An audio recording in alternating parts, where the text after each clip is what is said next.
Novi dan perforacije otvorili su dobro poznati sudionici hrvatske kazališne scene Damir Bartol Indoš i Tanja Vrvilo, koji su u svojoj predstavi Ratna igra zaigrali posebnu verziju šaha.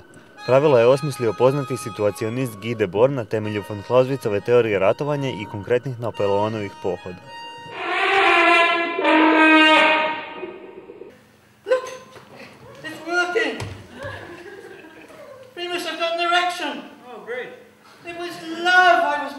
Predstava Bliss, autorice Male Kline, ujedinjuje raznolike autore i njihove jednako raznolike pristupe pokušaju umjetničkog izražavanja u različitim kazališnim formama.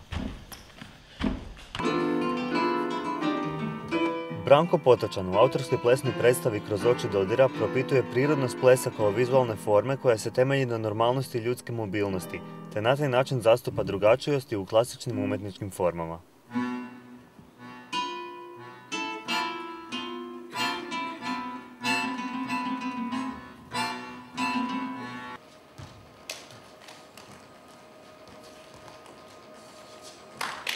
Festivalski dan zatvorila je plesna izvedba međunarodne produkcije s brazilskim koreografima i 6 hrvatskih plesača, koja problematizira uvijek aktualnu društvenu temu nafte.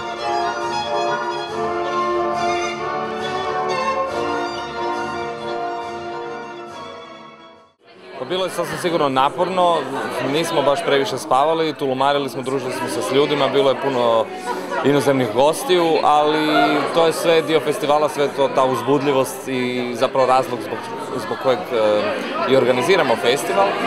No, pred nama je još polovica festivala u nešto mirnijem ritmu, ali sa, mislim, vrlo zanimljivim predstavama, sa drugačijim predstavama. Tako sutra, recimo, gostuje slovenska grupa Via Negativa. Posebno me veseli Marko Mandić i njegova Mandić Machine. Znači, to je izvedba u kojoj će glumac ponovno posjetiti svojih 37 svih glumačkih uloga koje je do sada u karijeri izveo.